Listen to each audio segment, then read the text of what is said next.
안녕하세요. 사연에 빠진 아이의 DJ 민영입니다. 오늘도 두 가지 사연 준비되어 있으니 끝까지 함께 해주시고요. 오늘의 사연도 재미있게 들어주세요. 그럼 구독과 좋아요 버튼 눌러주시고 오늘의 사연 함께 시작해볼게요. 안녕하세요. 저는 회사에 다니며 평범하게 살아가고 있는 여성입니다. 매일 출퇴근하면서 귀에 이어폰을 꽂고 여기 유튜브 영상을 보는 재미에 푹 빠져 있어요. 너무 흥미진진한 다양한 사연들을 듣다 보면 시간 가는 줄 모르게 되는 거예요. 여러분께서는 자극적이고 놀라운 일화를 들으면 어떤 생각이 드시나요? 저는 예전 같으면 설마 이런 일이 진짜 일어날까 의심했었는데 제가 직접 겪고 나니 이제는 충분히 있을 수 있다는 공감이 됩니다. 세상엔 참 별의별 사람들이 다 있더군요. 그래서 저 역시 제가 겪었던 이야기를 들려드릴까 합니다. 감사하게도 저는 부유한 집안에서 태어났습니다. 물론 어디 회사를 소유할 정도로 그런 엄청난 부자는 아니지만 집안 자체가 돈 걱정이 없는 그런 가정에서 막내딸로 태어났어요. 아버지는 금융업에 종사하셨는데 퇴임하시기 전 은행장까지 오른 분이셨죠. 신문에 날만한 정재계 인사분들과 교류하실 만큼 사회적 지위를 쌓은 분이 우리 아버지셨어요. 우리 때 아버지들은 보통 그러시듯 바깥일에 열중이신 아버지와 함께 놀이동산에 가거나 소소하게 쌓은 추억은 별로 없었습니다. 집에서 늘 과묵하셨고 어머님을 통해 자식들이 엇나가지 않게 뒤에서 지켜보시는 편이었죠.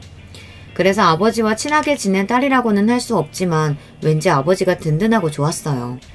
제 위에 언니와 오빠는 아버지의 기대에 부응해서 공부를 잘했는데요. 커서는 회계사와 증권사 직원이 되었습니다. 저는 특출난 능력이 없지만 막내딸이라 그런지 공부를 잘 못해도 크게 뭐라고 혼내시진 않으셔서 편하고 좋았습니다. 그럭저럭 4년제 대학을 졸업하고 취직하려고 나서니 그런 저를 아버지가 말리셨어요. 네가 월급 얼마나 받는다고 이 치열한 사회에 나가서 고생하려고 그러냐? 그저 좋은 남자 만나서 결혼하고 마음 편히 가정주부로 살면 그뿐이다. 엄마가 알려주는 대로 요리 강습이나 배우면서 집에서 있어. 네, 아버지는 참 보수적인 분이셨어요. 아버지 말씀이 처음에는 억울했어요. 하지만 몰래 2억 원의 취업 원서를 내는 족족 떨어지고 나니 저도 취업에 대한 마음을 금세 접고 말았죠. 결국 아버지 말씀대로 반백수로 집에서 지내고 있었습니다. 제 나이 27이 되어서부터는 본격적으로 주변에서 연결해주는 선자리에 나가기 시작했어요. 영화에서처럼 뜨겁고 열정적인 연애 한번 못해보고 이대로 유부녀가 되는 것이 억울했지만 그만한 남자를 만나봤어야 말이죠.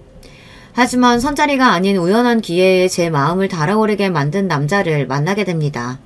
그날도 서울 시내의 호텔 라운지에서 맞선남을 기다리고 있었는데 무례하게도 약속 시간이 지나서 못 나온다고 펑크를 낸 것이에요. 무례한 남자 때문에 열이 받아있는데 다른 테이블에서 시끌시끌한 겁니다. 어떤 여자가 맞은편에 앉은 남자에게 물을 끼얹어버리면서 뭐라 쏘아붙이고는 호텔 라운지에서 나가버렸어요. 바람 맞은 것도 까맣게 잊고 그 재미난 광경을 보고 있다가 집에 가려고 하니 엘리베이터를 기다리는데 아까 물벼락을 맞은 남자가 옆에 서 있었습니다. 왜인지 그 모습이 모성애를 자극해서 전 처음 본 남자에게 그만 손수건을 빌려주었어요. 남자는 감사하다며 제 손수건으로 물을 닦고 나서 이렇게 말했어요. 아무리 열심히 해도 안 되는 일이라는 게 세상에 있나 봐요. 네? 아, 그렇죠. 여자분께 큰 실수하셔서 봉변당하신 게 아니신가요? 아, 아닙니다. 생각하시던 연인관계 같은 게 아니고 사업상 만난 자리인데 그분 성격이 좀 불같은가 봐요. 자기 마음에 안 드는 일이 있다고 물세례까지 받을 줄이야. 남녀간의 사랑 싸움인 줄 알았더니 아니라는 남자의 해명에 왜 제 마음이 안심되는 걸까요? 우리는 집으로 돌아가는 길에서 대화를 하다 카페에 가서 차까지 마셨습니다. 그리고 어떻게 되었을까요? 그렇게 운명처럼 우리는 사랑하는 사이가 되었습니다. 늦바람이 무섭다고 만난 지 3달도 안 되었지만 우리는 결혼 이야기를 나눴어요. 그 남자는 한 건설회사에서 과장을 달고 있는 사람이고 예비시댁은 평범한 가정 같았어요. 나이가 이제 막 30을 넘긴 젊은 나이에 과장이라니 능력을 인정받은 모양이었어요. 제가 봐도 회사 일을 참 열심히 하긴 했죠. 그렇다고 해도 맞선 남자들에 비해 조건이라는 부분에서 분명히 부족한 것이 사실이었어요. 그래서 우리 부모님께 제가 연애하는 남자와 결혼하겠다고 말씀드리는 일이 큰 산처럼 느껴졌습니다. 그런 연유로 저는 부모님께 남자친구를 소개하는 일을 차일피일 미뤘어요. 결국 답답했던 남자친구가 데이트가 끝나고 집에 데려다주는 길에 무작정 우리 집에 같이 들어오겠다고 나온 겁니다. 너무 황당한 저는 그를 말려봤지만 그는 불도저처럼 밀어붙이더군요. 그렇게 엉겁결에 부모님과 처음 인사드리고 결혼 이야기까지 나누며 우리 관계는 진전되기 시작했습니다. 처음에는 남자친구를 탐탁지 않아 하던 아버지도 몇 번 만나보고 나선 체념하듯 제 결혼을 허락하고 마셨어요. 그렇게 우리 부모님의 결혼 허락을 받고 나자 남자친구는 속전속결로 다음날 자신의 본가에 저를 데려갔습니다. 남자친구 부모님께 저는 인사를 드리고 어렵지 않게 결혼 허락을 받았죠. 그러고 보니 그날 뵌 남자친구 어머님이 우스워 보였던 일화가 떠오르네요. 이렇게 만나서 반가워요. 아가씨는 하는 일이 뭔가? 네, 제가 취직을 해보고 싶었는데요. 조신하게 신부 수업이나 받으라는 아버지 말씀으로 막상 일을 해보지는 못했어요. 아니, 그럼 백수라고? 그건 안 될 말이지. 요즘 같은 시대에 남편 혼자 벌어서 어찌 산다고? 엄마, 이 사람한테 그러지 마세요. 이 사람 은행장 딸이에요. 있는 집 딸인데 괜히 취직할 필요가 없지. 그 소리에 시몬은 손바닥 뒤집듯 저에 대한 표정과 태도가 확 바뀌었습니다. 뭐? 아이고, 내가 그런지 귀한 딸도 못 알아봤구만. 내가 모르고 한 말이니 섭섭하게 생각하지 말아요. 가만, 내가 이러고 있으면 안 되지. 뭐 좋은 거 더 사서 상 차려야겠다. 갈비도 있고 잡채도 있는 소박하면서도 맛있는 밥상을 차려주시던 시몬은 갑자기 그때부터 음식을 더 내오시겠다며 분주하셨습니다. 전화로 회랑 대게찜까지 더 시키셨어요. 많이 못 먹는다고 지금 식사도 충분히 맛있다며 말려보았지만 시몬은 본인 뜻대로 하고야 마셨습니다. 와, 은행장 딸이라는 소리로 이렇게 대접이 달라지다니 좀 웃기고도 씁쓸했어요. 아버지의 그늘 외에 저라는 사람은 내세울 것이 없는 건가 하는 그런 마음이 들었기 때문이죠. 그렇게 양가의 허락을 받고 나니 남자친구의 추진력으로 우리는 2달 만에 결혼식을 올렸습니다. 그리고 남편과의 행복한 신혼생활을 꿈꿨지만 막상 현실은 달랐습니다. 건설회사 특성상 남편은 잦은 지방과 해외 출장까지 다니며 일이 바빠 보통 얼굴 보기가 힘들었으니까요. 일을 사랑하는 남편을 이해해보려고 했지만 홀로 독수공방하는 날이 많아지다 보니 우리는 아기를 갖기도 어려웠습니다. 이렇게 몇 년의 결혼생활 끝에 제 마음은 너무 황폐하고 외로워지고 말았어요. 그래서일까요? 저도 모르게 드라마에 나오는 의부증 환자 같은 일도 벌어졌답니다. 얼마 전 남편은 은행장이었던 아버지의 도움으로 회사에 큰 공을 세워 상무까지 초고속 승진했습니다. 임원이 되자 기사 딸린 차에 개인 비서까지 생기며 더 좋은 혜택들이 생겼어요. 어느 날 남편의 심부름으로 개인 비서인 최 비서가 우리 집에 들렀습니다. 그때 처음으로 본 최 비서의 모습에 저는 할 말을 잃고 말았어요. 굽이 10cm는 좋게 되는 뾰족 구두를 신고 하체 라인이 훤히 드러나는 딱 붙는 H라인 치마를 입은 그녀는 정말 화려한 생김새의 야한 여자였습니다. 글쎄 위에 입은 셔츠는 단추를 3개나 풀러 가슴골이 보이기까지 했거든요. 눈웃음을 치며 말투도 요상한 것이 회사보다는 술집에 어울리는 여자 같았죠. 그날 퇴근하고 온 남편에게 비서의 흉을 좀 봤습니다. 당신 비서는 왜 그렇게 술집 여자같이 하고 다니는 거야? 최 비서에게 복장 주의를 좀 줘야겠어.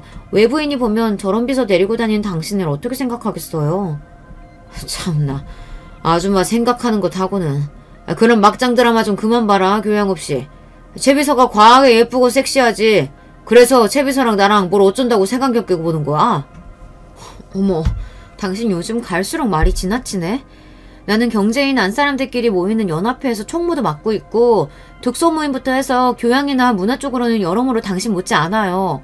내가 막장 드라마 상상하는 게 아니고 옷을 고쳐 입으라고 상사로서 이야기할 수 있잖아. 그게 어려워? 사무인 내가 해줄까요? 알겠다고. 그 사람 참 빡빡하게 구네. 최 비서한테 복장 단단히 하라고 말하면 될 거 아니야. 이래서 너무 있는 집 여식이 안사람으로 들어오면 남편을 쥐어잡고 살 거라고. 그렇게 걱정했던 우리 엄마 말이 맞았네. 아니, 뭐라고요? 전 너무 어이가 없었습니다. 결혼 전 저와 우리 부모님 앞에서 그리 공손하고 겸손한 척 하시던 시모가 뒤로는 남편에게 그런 험담이나 해댔다니 말이에요. 비서의 일은 그냥 제가 예민하게 굴었을 수도 있다고 생각하고 넘어갔습니다. 저는 얼마 뒤 대학 동창이었던 친구 기영이의 연락을 오랜만에 받았어요. 기영이는 중학교 때 친구였다 외국어 고등학교로 진학하는 바람에 헤어졌었죠. 그런데 대학교에 와서 우연히 다시 만나면서 더 친하게 지냈던 친구입니다. 기영이는 그동안 외교관 후보자 선발 시험을 준비하고 있었거든요. 그런데 이번에 하는 이야기를 들어보니 아버지가 돌아가시면서 집안 사정이 어려워져서 고시 준비를 접고 취업을 해야 하는 상황에 놓인 겁니다. 아버지 상당해서 마음도 안 좋을 텐데 어려운 집안 사정까지 덮치니 안타깝다. 아, 내가 우리 남편 회사에 수시 채용 있는지 한번 알아볼게. 아니야, 나위에 그렇게까지 해줄 필요는 없어. 너희 남편도 불편할 텐데. 불편하긴 무슨. 끝발 있는 남편 이럴 때 한번 써먹는 거지 뭐. 너는 더 기운내서 어머님 잘 챙겨드리고 곧 면접날 정해지면 연락할게. 기영이는 저에게 고마워했지만 제 생각과 달리 면접 기회를 얻기란 쉽지 않았습니다. 여보, 나한테 학벌도 좋고 똑똑한 친구가 하나 있는데 당신 회사에서 쓰이면 좋겠어. 낙하산 아니고 수시 채용 면접 기회라도 주면 안 될까? 이름이 뭔데? 강기영. 뭐야, 남자친구였어? 됐어, 당신도 참. 유부녀가 남자 동창 취직 자리를 남편에게 알아봐달라는 게 너무 뻔뻔한 거 아니야? 상무인 내가 우리 회사에서 입지라는 게 있어. 청렴하고 반듯한 내 이미지에 누구 하나 꽂아줬다는 소문이라도 나봐. 그런 청탁은 다시는 나한테 하지 말라고. 남편은 이렇게 제 부탁을 매몰차게 거절했습니다. 나만 믿으라며 기영이에게 설레발 쳤는데 면접이 어렵게 됐다고 말하기 난감했지만 착한 내 친구는 괜찮다며 안 그래도 공채 시험에 도전할 예정이었다고 말했어요. 다행히 몇 달 뒤 기영이는 남편 회사의 인사팀에 합격했다며 기쁜 소식을 전해주었죠. 그렇게 한동안 시간이 지나고 저는 중요한 사람의 부고를 받게 되었습니다. 바로 남편의 상사이자 10여 년 동안 상사직을 맡아온 분의 장례식이었죠. 왕성하게 활동하던 50대의 젊은 분이 급성 심장마비로 안타깝게 되었습니다. 저는 전임 사장의 장례식장에서 조문을 드리고 식탁에 앉아 혼자서 육개장을 먹고 있었어요. 남편은 함께 온 제가 혼자 밥을 먹든 뭐라든 신경도 쓰지 않았어요. 그곳에 온 회사 사람들, 동종업계 기업인들을 맞이하고 인사다니며 바빴기 때문이죠. 그리고 이미 그곳에 와있던 기영이는 저를 발견하고는 제 테이블에 같이 앉아주었습니다. 그런데 사장님이 왜 갑자기 심장마비? 지병이 있으셨나? 글쎄, 의아함이 남는 죽음이긴 하지. 그런데 말이야, 회사에서 지켜본 네 남편은 생각만큼 좋은 사람이 아니더라. 너도 네 남편 너무 믿지는 마라. 갑자기 심각한 얼굴로 이런 말을 하는 기영이가 이상해 보였지만 대수롭지 않게 넘겼습니다. 그리고 집에 돌아온 남편에게 이런 조언을 해주었어요. 여보, 오늘 사장님 장례식장에서 당신 보기 좀 그렇더라. 그게 또 무슨 말이야? 아니, 제3자의 눈으로 지켜보니 말이야. 자기가 상주도 아니면서 거기서 마치 국회의원이 선거 유세하듯 여기저기 인맥 뻗치느라 분주해 보이더라고. 그 모습이 그리 좋아 보이진 않았어. 당신 바로 위 직속 상사가 하루아침에 죽음이 되었는데 당신은 별로 슬퍼 보이는 모습도 안 보이던데 다른 사람들 눈에는 어떻겠어. 거 쓸데없이 입방아들은. 그리고 당신 같은 주부가 무슨 회사 사정을 안다 그래. 가서 내 보약이나 갖고 와. 제 말에 양심이 찔려서 그랬는지 남편은 헛기침만 해대면서 더 이상의 대화를 피했습니다. 하지만 제 시선은 틀리지 않았음을 알게 되었어요. 장례식이 끝나고부터 남편은 이렇게 말했어요. 이제 나 방해하던 큰 돌도 치웠으니 내 회사 인생은 탄탄대로겠구만. 라며 대놓고 좋아하게 됐습니다. 공석이 된 사장 자리는 남편에게 돌아갈 것이 확정되었거든요. 저야 사장 사모님이 돼서 영광스러운 것이 분명했습니다. 하지만 저렇게 노골적으로 좋아하는 남편의 모습이 왜 이렇게 꼴보기 싫은 걸까요? 남의 죽음이라는 불행을 딛고 올라선 자신의 행운을 좋아하는 것이 인간의 실체일까요? 내가 드디어 이 회사의 왕자에 올랐다. 이날을 위해 얼마나 개같이 고생하면서 달려왔는지. 여보, 이제 한 달 뒤에 취임식하고 정식으로 사장님 된다. 당신은 운 좋은 줄 알아. 사장님 사모 되는 거라고. 네네. 능력 있는 남편님 덕분에 저도 사장 사모님 소리 들으니 아주 영광이네요. 근데 이제 그만 좀 웃으세요. 우리 아빠도 사장님이셨지만 당신만큼은 아니었어. 아빠 말씀이 벼는 익을수록 고개를 숙인다고 높은 자리에 있을수록 더 겸손한 마음을 가져야 한다고 강조하셨다고요. 남편은 제 잔소리가 듣기 싫다는 듯 귀를 파면서 얼굴을 찡그렸습니다. 아참, 취임식이면 나는 뭘 준비해야 하나요? 직원들에게 돌릴 떡이라든가. 들뜬 건 당신이구만. 당신은 취임식에 올 필요 없어. 네? 아니, 왜요? 우리 아빠 사장 취임식 때 엄마는 물론 나랑 오빠까지 다. 글쎄, 사장 취임식이 무슨 결혼식이라도 되는 줄 알아? 왜 드레스 빼입고 당신부터 온 가족이 총출동하는 건데. 내 사장 취임식은 그렇게 어중이 떠중이들 다 오는 그런 행사로 하지 않을 거야. 우리 채비서가 그랬어. 사장 취임식은 격조 있고 품격 있게 회사 요직 핵심 인력과 정재계 인사만 초청해서 아주 프라이빗하고 최고급으로 치를 거라고 말이야. 그렇지만 호사다마라고 했던가요. 남편의 취임식으로 설레하던 와중 갑자기 우리 아버지의 사망 소식을 듣고 말았습니다. 골프 여행차 제주도에 가셨다가 교통사고로 그만. 갑작스러운 보고 소식에 제 친구 기영이는 한달음에 달려왔지만 어찌된 일인지 제 남편은 당최 보이지 않았어요. 당장 장례식을 치러야 할 상주 중 하나인 남편이 없어 급한 마음에 아까부터 장례식 일을 돕고 있던 기영이에게 부탁했습니다. 기영이는 어떻게 남편의 행방을 알았는지 1시간여 만에 남편과 함께 왔습니다. 너무 원망스러운 마음에 남편의 가슴팍을 치며 울었습니다. 내가 얼마나 힘들고 외로웠는지 알아요? 남편이란 사람이 지금까지 어디 있었어? 그런데 제 눈에 들어온 것은 남편 목과 가슴팍 주변의 수많은 입술 자국들. 하지만 그때 저는 아버지의 죽음으로 경황이 없어서 그냥 지나치고 말았어요.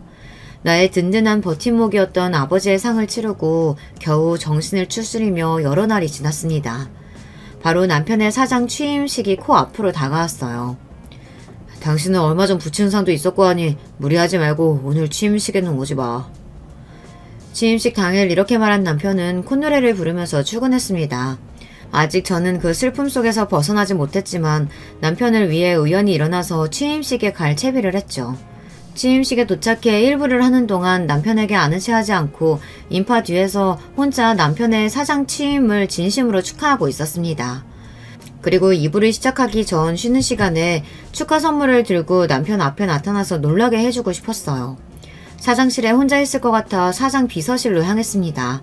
사장실에 가기 위해 사장 비서실을 통해서 들어가야만 했거든요. 아버지 유품이니 골동품. 늘 남편이 탐내던 건데 받고 얼마나 좋아할까? 회사에서는 들을 수 없는, 아니 들려서는 안 되는 그런 소리였습니다. 저도 모르게 도둑고양이처럼 사장실 문틈으로 몰래 그 안을 지켜보게 되었습니다. 그리고 보여지는 광경에 분노를 억누를 수 없었죠. 남편은 자기 비서와 사장실에서 서로 입을 맞추고 있는 게 아닙니까? 그동안 남편과 비서가 이런 관계였다니 너무 뼈나면서 어이없는 행태라서 실수가 나올 것 같았어요. 남편이 출장 다니면서 비서와 놀아났던 이야기, 또 따로 밀월 여행까지 했던 이야기들이 흘러나왔습니다. 일도 하고 재미도 보고 아주 꽉 먹고 알 먹고 둘이 신나게 놀아났겠죠. 자, 이제부터 취임식 2부는 더욱 흥미진진하게 꾸밀 예정이에요. 제가 오늘 오신 손님들을 모두 남자분들로 초대한 이유가 다 여기에 있어요. 다들 양복 입고 점잠 빼고 있지만 이렇게 흥이 오를 때면 젊고 예쁜 여자들 찾는 게 사내들이죠. 그래서 쓸데없는 사람들은 1부 끝나고 죄다 보내고 다른 은밀한 곳에 힘있는 손님들만 모셔서 특별하게 놀 거예요. 이제 곧 그 손님들 모실 예쁜 아가씨들 올 시간이네요. 이런 일은 비서인 저에게 맡기시고 사장님은 어떻게 하면 회사가 더 커질 수 있을지 그런 중요한 이야기 손님들하고 나누고 계세요. 역시 미모만 출중한 게 아니야. 이 똑똑한 머리 어쩔 거야. 그렇지, 사내놈들이 원하는 건 다 한 가지지. 재미없는 취임식을 예상하고 왔을 텐데 2부 행사 보면 다들 좋아 죽을걸? 그럼 내가 그 자리에 쓱 우리 회사 수주건이랑 건축허가 청탁하면 더 잘 먹혀들겠지? 은행장 딸인 아내는 고리타보는 말만 늘어나서 진절머리가 다 났어. 나에게 걸맞는 여자는 채비사뿐이야. 아유, 이쁘고 깜찍한 곳을 어쩌면 좋지. 가만, 2부 행사까지 시간 좀 남지? 그러면 그 시간 동안 우리... 남편은 커다란 사장 소파에 채비사를 넘어뜨리고 그 위로 포겠습니다. 저는 더 이상의 광경을 지켜볼 엄두가 나지 않았습니다. 그렇지만 그렇다고 저 두 년놈들을 가만둘 생각은 추워도 없었어요. 그 둘이 포개져 있는 모습을 몰래 핸드폰으로 사진 찍었습니다. 그때였어요. 찰칵하는 카메라 소리가 났지 뭐예요. 미처 핸드폰 카메라 소리를 예상하지 못한 저는 너무 놀라서 어쩔 줄을 몰랐습니다. 이윽고 사장실 문을 벌컥 연 남편과 저는 딱 마주치고 말았어요. 뭐야? 당신이 왜 여기... 지금 우리 다 본 거야? 그래. 너희들이 뭐하고 있는지 다 내 눈으로 지켜봤다. 하도 기가 막힌 장면이길래 사진까지 찍어놨지. 참... 그러게 오지 않아도 된다고 그렇게 이야기했는데 취임식에는 못하러 와서... 지금 그게 무슨 소리야? 당장 무릎 꿇고 내 앞에서 사과부터 해야 하는 거 아니야? 그러게요. 사모님은 초대받지도 않은 취임식에 괜히 오셔서 이런 걸 직접 보고 그래요. 미안하게. 당신 남편이 내 남자가 된 건 이미 한참도 더 된 일이야. 괜히 본처 행사하려고 들지 말라고. 늘 생글생글 웃어가면서 친절하게 대하던 채 비서는 내 앞에서 아주 표독스러운 불륜녀로 돌변하고 말았습니다. 채 비서 말이 맞아. 당신이 본 그대로지. 우리 서로 사랑하는 사이니까 들통난 마당에 우리 관계 숨길 생각은 없어. 미안하지만 당신 남편이 이제 사장도 됐고 당신이나 당신 아버지 눈치 볼 필요 없으니까 당신이 이렇게 알게 됐으니 오히려 잘 됐다. 내가 이렇고 저렇고 설명할 필요도 없겠네.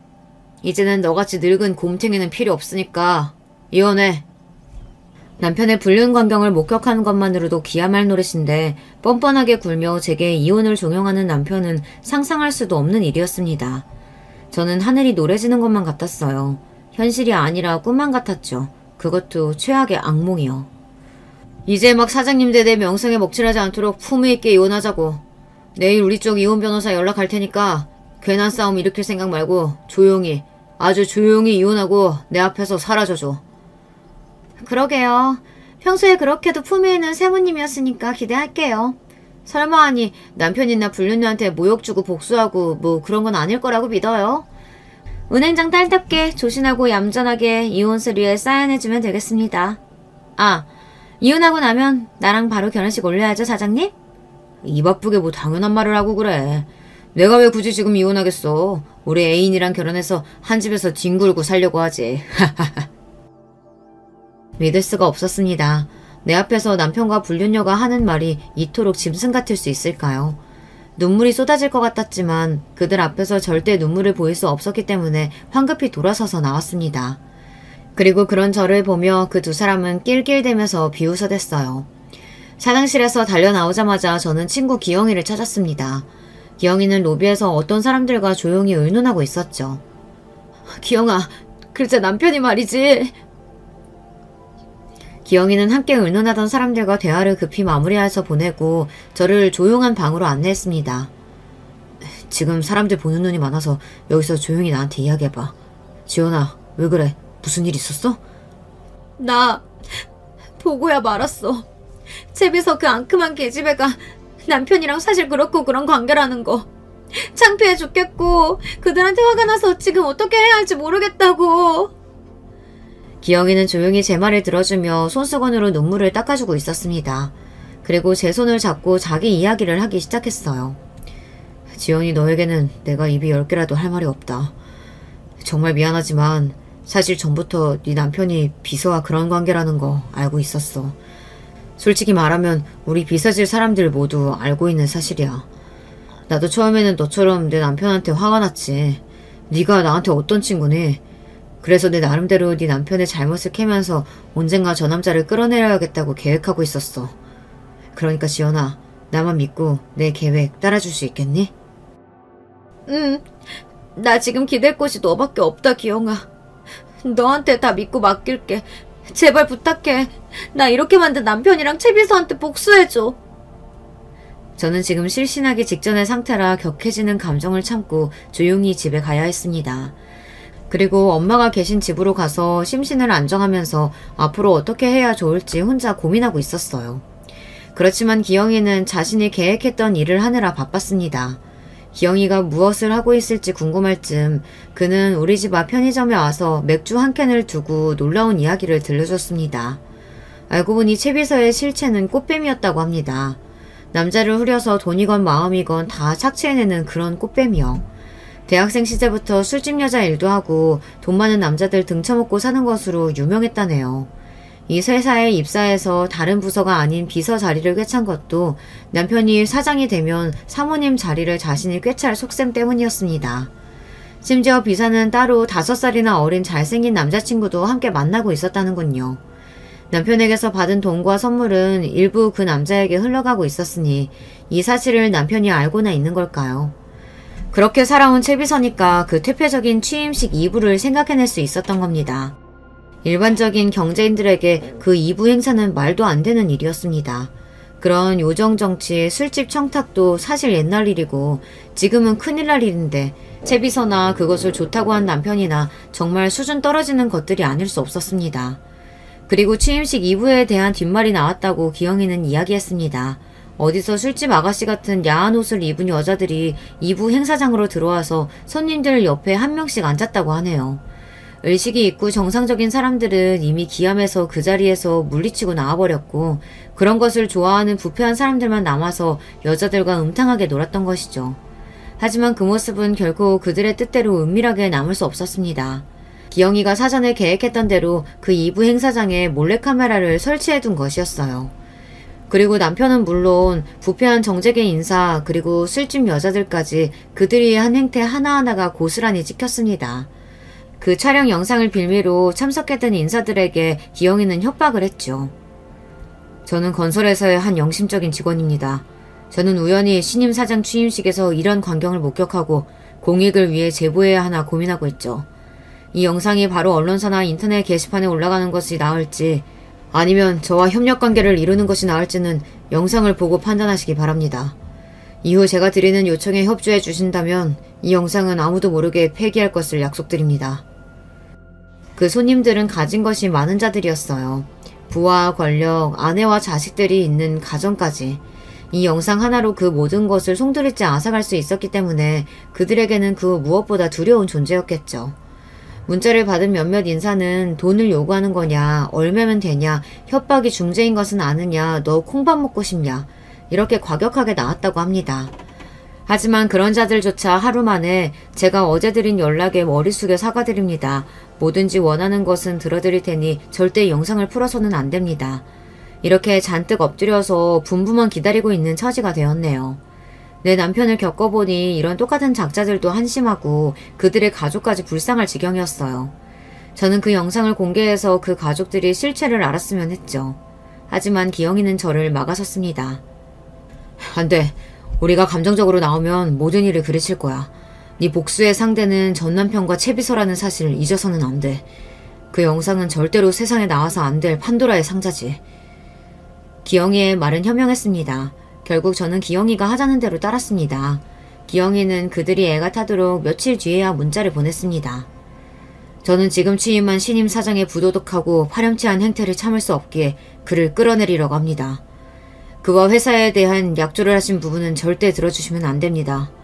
또한 사장의 해임한 이사회를 열 때 해임에 한 표를 던져주셔야 합니다.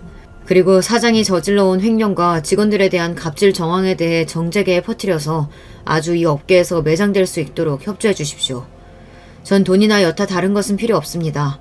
오로지 건설회사 사장 자리에서 지금 한 사장을 끌어내리는 것뿐이죠. 사람이란 참 웃깁니다. 아니 권력을 가진 자들이라 더욱 그런 걸까요? 처음에는 자기들에게서 돈이든 뭐든 뜯어갈 줄 알았던 협박범이 원하는 것은 오로지 남편의 파멸이라고 하니 그들은 손을 들어 환영했습니다. 그리고 그들 모두 하나같이 굳게 기영이에게 협조를 약속했어요. 지연아, 하나 남은 계획이 있어. 이건 너의 도움이 필요한 일이야. 뭔지 말해봐. 네 말이라면 뭐든지 다 들어줄 수 있어. 너희 아버지께서 예전에 남편 위해서 회사에 큰 자금 대출을 승인해준 적 있잖아. 이번에는 반대로 그 은행장들에게 긴급 자금 회수라는 회사에 압력을 가하는 거야. 아, 그러니까 우리 아빠 힘으로 그 자리까지 올라간 인간을 이번엔 반대로 끌어내리자는 거네? 정말 좋은 생각이다. 그 은행장들은 우리 아버지와 긴밀한 관계셨고 저를 어릴 때부터 봐오셨던 삼촌 같은 분들이셨어요. 그래서 저는 어렵지 않게 그분들을 찾아뵐 수 있었습니다. 지연아, 아버지 갑자기 그렇게 되시고 엄마랑 잘 지내고 있는 거니? 그래, 나를 찾아온 이유가 뭐니? 뭐 부탁할 게 있다고? 저는 솔직하게 겪어온 상황을 모두 말씀드리고 남편에게 복수할 수 있도록 도와주십사 말씀드렸어요. 그리고 삼촌은 그 남편의 천인공노할 악행을 들으시고는 크게 진노하셨습니다. 우리 형님이 부탁하셔서 그 건설에서 도움 준 건데 그 은공도 모르고? 걱정 마라. 우리 은행은 물론이고 그때 대출 승인해준 은행장 모두에게 내 연락 돌리마. 그 자식이 사장 자리에 있는 한 우리 은행들은 앞으로도 절대 자금 대출 하지 않을 거라고 단단히 일러주겠어. 이렇게 저를 위해 모든 인맥을 동원하실 거라고 약조해 주셨어요. 제가 이 일을 도모하는 동안 기영이는 회사의 몇몇 대주주와 은밀히 접촉했습니다. 그리고 취임식 이후에서 벌어진 일과 남편이 벌여온 횡령과 불륜 행각에 대해 털어놓았습니다. 세상에 믿을 수가 없네요. 2020년대에 이런 일이 바로 내 회사에서 벌어지고 있다니. 어쩐지 10년 넘게 회사 잘 운영하던 전임 사장이 갑자기 그렇게 되고 나서 올라온 인물이 그럼 그렇지. 애초에 난 한 사장 반대했었다고. 보여준 이 모든 게 사실이 맞나요? 그러면 우리 대주주들이 이러고 있으면 안 되는 거 아니겠습니까? 하루라도 빨리 한 사장 끌어내려야죠. 그렇게 광분한 대주주들은 조만간 남편의 사장 해임안을 상정하는 주주회의를 개최하기로 했습니다. 이제 기영이와 제가 준비한 복수극은 마무리에 다다랐습니다. 2주 뒤에 열릴 사장 해임 주주회의에서 전 남편은 처절하게 짓밟힐 것입니다. 그러던 중 갑자기 집에 남편이 찾아왔습니다. 오해는 하지 마. 내 집 가지러 들른 것뿐이야. 아예 채비서랑 살집 마련했거든. 그렇구나. 그럼 다 가져가 네 물건들. 어차피 이 집은 우리 부모님이 해주신 거니까 넌 몸만 빠져나가면 되겠구나. 뭐야, 당신 같이 살던 남편이 나가는데 아주 평온하다? 뭐 그 사이에 딴 놈이라도 생겼냐? 아, 그 강기영인가 하는 그 친구놈이랑 그렇고 그럼. 그래, 내가 전부터 그놈 이야기할 때 알아봤어. 얌전한 척 조신한 척은 다 해놓고 너도 결국은 나랑 똑같은 거잖아. 똥눈에는 똥밖에 안 보인다더니 당신이 그 똥이구나. 기영이랑 나는 너랑 채비서 같은 그런 더러운 관계 아니야. 어려울 때 서로 도와주는 진짜 친구. 당신같이 더러운 사람은 그런 친구가 주변에 없어서 이 마음 이해하지 못하겠지만 말이야. 아, 당신 이혼 변호사 왔길래 우리 측 이혼 변호사 붙여줬어. 아마 당신이 요구하는 건 하나도 당신 뜻대로 안 될 거야. 잘 들어도 당신은 곧 땅을 치고 지난날을 후회하게 될 거고 이 집도 우리 재산도 땡전 한 푼 못 받고 거지로 나가게 될 거야. 그 신세가 되었을 때 네가 아끼고 총애하는 채비서가 어떻게 나올지 아주 궁금해지는데? 그날이 오면 내가 구경하러 갈게. 팝콘 사들고서 말이지. 남편은 이렇게 단호하게 자신에게 험한 말을 늘어놓는 저를 보고 믿기지 않는다는 표정을 지었습니다. 그리고 생각도 하기 싫다는 듯 자기 집만 챙기고 급히 집에서 나갔습니다. 저는 바로 이 집을 부동산에 매도하겠다고 연락했어요. 그 더러운 전 남편과의 추억이 깃든 집은 이제 제게 필요가 없으니까요. 남편에게 배신당한 뒤로 저는 저 자신을 돌아봤습니다. 좋은 집 딸로 운 좋게 태어나서 잘 먹고 잘 살고 결혼한 뒤에도 경제적 궁핍 없이 남편 뒷바라지만 하면서 지내온 세월이 무상하더군요. 남편에게 제 모든 것을 올인했던 만큼 그에게 버림받고 나니 저는 스스로 일어설 수 없을 만큼 무력했습니다. 그리고 깨닫게 되었어요. 내가 내 인생을 스스로 노력해서 성취한 것이 하나도 없구나. 이제는 집안의 요구대로 남편의 성공에 나를 맞추지 말고 내 자신을 위해서 홀로 서기를 해보기로 결심했습니다. 남편과 살고 있던 집을 팔고 나서 엄마가 계신 본가로 들어가지 않았습니다. 대신 저렴한 원룸을 하나 얻어 간소하게 살림을 꾸리고 살았죠. 이혼한 네가 어디 조그만 원룸에 산다고? 언제부터 그런 데 살아봤다고 그러는 거야. 청승 떨지 말고 집으로 들어와. 엄마는 방이 5개 이상인 저택에만 살아본 제가 어떻게 그런 데서 살 수 있겠냐고 걱정하셨지만 저는 도리어 좋았습니다. 앞으로 제가 살 집은 크건 작건 간에 오롯이 제가 벌어서 마련하는 곳으로 하고 싶었으니까요. 그리고 기영이는 저의 홀로서기를 크게 응원해 주었어요. 난 진작에 널 알아봤어. 중학교 시절 다른 친구들은 네가 있는 집 딸내미라 세상물정 모른다고 했지만 넌 그때부터 강단 있고 친구도 도와줄 줄 아는 멋진 친구였거든. 지금이라도 너의 진정한 독립 축하하고 응원해. 저는 천군만마를 얻은 듯 자신감이 생겼어요. 그리고 경력 하나 얻지만 제가 할 수 있는 일을 찾아 배우고 취직을 준비하고 있었습니다. 가진 것은 별로 없지만 저는 그 어느 때보다 당당한 여자가 되어 있었어요. 그렇게 제 인생을 읽으면서 하루도 잊은 적은 없습니다. 바로 남편과 불륜녀에 대한 복수 말이죠. 드디어 주주총회의 날이 밝았습니다. 저는 주주총회에 참석할 수 없었기 때문에 기영이는 특별히 영상통화로 저에게 은밀히 이 멋진 광경을 보여주었습니다. 주주들이 모여있는 자리에 남편이 씩씩대며 들어왔어요. 저는 오늘 이 회의가 열린 것에 깊은 유감을 갖고 있습니다. 이것은 신임 사장을 노리는 중상모략에 불과하다는 말입니다. 하지만 우리에게는 증거가 있습니다. 강비서 보여주세요. 이윽고 기영이는 큰 화면에 전 남편이 회사의 자금을 횡령했던 일과 그에 대한 증거 자료를 보여주었습니다. 저건 회사 운영하다 보면 흔히 있는 수준입니다. 제 이익을 위한 횡령이 아니라고요. 이것이 끝이 아닙니다, 사장님. 더 많은 것들이 준비되어 있으니까요. 남편은 기영이를 죽일 듯이 노려보고 있었습니다. 다음은 취임식 2부 동영상 자료인데 이 자리에서 틀어도 괜찮으시겠습니까? 그 말에 놀란 전 남편은 뛰어나가서 기영이가 들고 있던 조작 리모컨을 번개처럼 빼앗았습니다. 아니요! 이런 건 보실 필요 없습니다. 이 모든 영상은 강비서가 벌인 모함입니다. 강비서는 내 아내를 좋아해요. 그래서 나를 파멸해. 잠깐만. 그 영상이 뭐든 나는 상관없고 한 사장이 장기 불륜년 때문에 조강지처와 이혼한다고 들었습니다. 맞죠? 이거 참 곤란하군요. 나는 한 사장 보고 그 큰 금액을 회사에 대출해준 것이 아니에요. 당신 장인어른에게 내 신세진 것들이 있어서였지. 그러니 오늘 내로 우리 은행 대출 300억 당장 회수해 주시오. 그리고 다른 은행장들도 들불처럼 여기에 거들었습니다.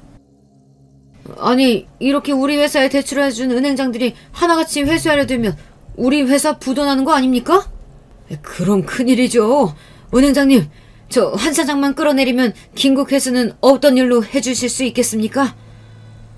물론입니다. 그리만 해주신다면 지금 이자는 잘 갖고 있는 회사니 당장 내일 회수하라고는 못하겠지요. 그럼 다행 아닙니까? 저 한 사장만 해임하면 우리 회사는 살아날 수 있어요. 더 이상 볼 필요도 없었습니다. 주주들은 100% 찬성으로 한 사장 해임안을 통과시켰고 이제 전 남편은 사장 자리에서 불명예스럽게 내려오게 되었으니 말입니다. 이럴 수는 없어. 내 청춘을 모두 바친 회사야. 이렇게 물러날 수 없다고. 모든 주주와 은행장들이 떠난 텅 빈 회의실에 남편은 홀로 남아있었어요. 기영이는 조용히 남편에게 가서 저와 하고 있던 영상통화를 보여주었습니다. 전 남편, 내가 팝콘 사들고 가지는 못해서 영상통화로 처음부터 끝까지 다 지켜봤어. 어때? 내 말에 틀림이 있었어? 이 사악한 여자, 네가 나를 이렇게 망쳐놓고 너는 무사할 줄 알아? 강비서 너는 잘 될 것 같냐고? 나도 내 사람들이 있고 회사에 힘이 있어. 이대로 물러설 줄 알아? 남편은 한 마리 야수처럼 분노에 휩싸여서 나와 기영이에게 막말을 퍼붓던 중이었어요. 갑자기 회의실로 최 비서가 들어왔습니다. 그 말이 사실이에요? 사장님 해임됐다는 게 이게 말이 되냐고요? 모두 사실이고 앞으로 한 사장님은 사장은커녕 이쪽 업계 어디에서도 불러주는 곳이 없을 거야. 업계 전체에 아주 악질의 저질로 소문이 나버렸거든. 뭐라고? 이딴 남자한테 죄다 투자하고 있었던 거야? 어이가 없네. 아우 짜증나. 최 비서, 너는 나 버리지 않을 거지? 우리는 진짜로 사랑하는... 사랑? 지랄하고 있네. 사장 자리에서 떨어지고 이제 어디 취직도 못한다면서. 그럼 무능한 논팽이한테 내가 왜 붙어있니? 역시 이제야 최 비서, 아니 최명이 네 본색을 드러내는구나. 아니, 내 본명을 어떻게 알고... 그래도 내 친구의 전 남편이고 한 달 정도 사장으로 살았던 사람이니 제가 알아낸 사실 하나 알려드리죠. 최 비서, 아니 최명희 씨는요, 나이도 경력도 속인 가짜입니다. 27살이 아니라 34살이고 대학 다닐 때부터 룸사롱에서 술 따르던 여자예요. 돈 많은 아저씨들 물어서 용돈 받아먹고 살던 애가 회사에 처음 취직한 것도 다 그 돈 많은 오빠 덕분이지 아마?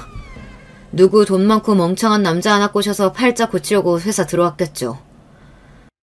이런 재수가 없으려니까 이딴 회사 그만두면 그만이지. 한 사장 당신도 나한테 이제 연락하지 마. 구질구질하니까. 어디 해외여행이나 나가야겠다.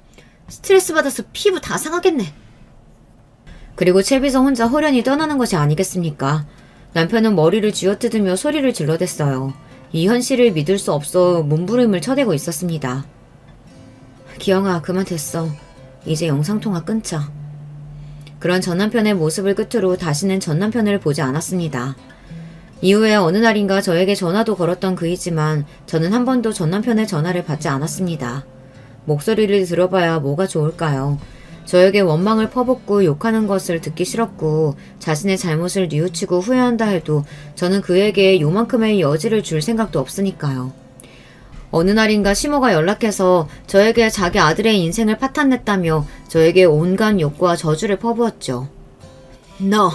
네가 내 아들 사장 자리에서 끌어낸 장본인이라던데 그게 진짜냐?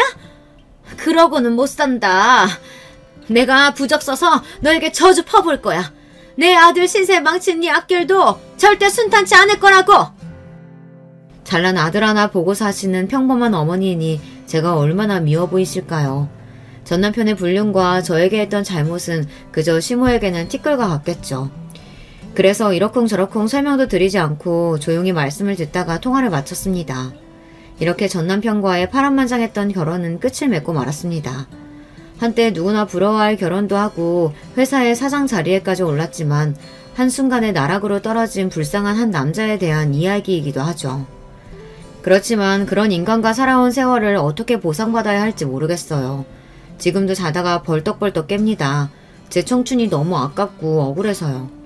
그렇지만 이혼녀 딱지 붙이고 청승맞게 살고 있진 않았습니다.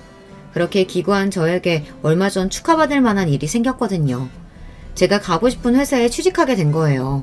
경력도 없지 나이도 많지 신입으로 지원하는 저를 두고 면접관님들은 이상한 눈초리를 보냈어요. 그리고 저는 솔직히 밝혔습니다. 못된 남자에게 꼬여서 취직도 못해보고 결혼한 뒤 허송세월을 보낸 그 이야기를요. 처음 면접관님들은 제가 솔직하게 사적인 이야기를 하니 놀라셨던 것 같아요. 그래서 면접 마치고 나오며 아 여기도 떨어졌구나 싶었지만 그래도 속은 시원했습니다.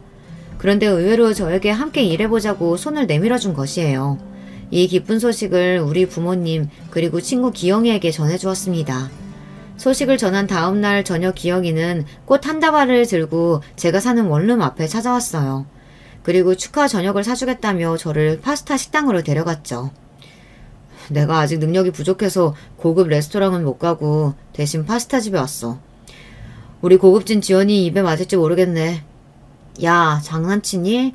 나 요즘 맨날 혼자 밥 해먹고 반찬 없을 땐 김에 밥 싸먹는단 말이야. 아, 이 파스타 얼마만이냐? 너무 맛있겠다. 너의 첫 취직 진심으로 축하한다. 그리고 나도 축하해줘. 회사에서 비서실장으로 승진했거든. 오, 정말이야? 역시 회사에서도 너의 능력을 알아주는구나. 잘됐다. 어머님 진짜 좋아하시겠다. 맞아. 우리 엄마가 그 소식에 눈물을 흘리셨지. 그리고 엄마가 너 한번 집에 데려오래. 뜨끈한 집밥 먹이고 싶다고. 좋지. 너희 엄마 음식 솜씨 좋으셨잖아. 중학교 이후로 얼마만이야? 에휴, 이 바보야. 물론 얘 친구라 밥 해주시는 거기도 하지만 내가 엄마한테 털어놓았거든.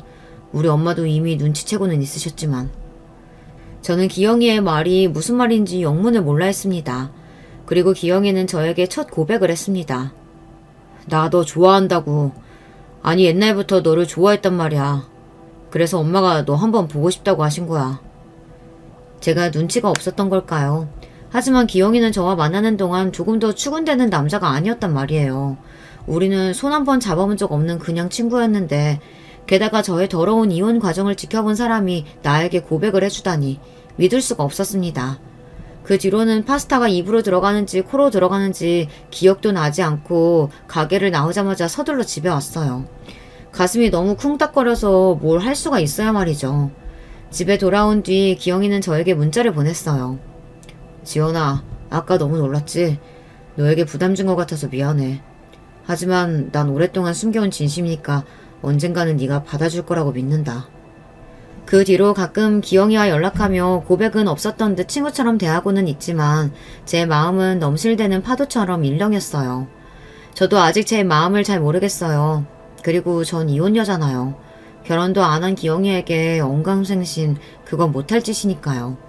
그렇지만 늘 제 곁을 든든하게 지켜주고 전 남편의 복수를 도와준 기영이는 이제 제 삶에 없어서는 안 될 존재가 되었죠. 그저 친구처럼 평생을 갈 줄만 알았을 뿐 그래서 제 마음은 아직 갈팡질팡입니다.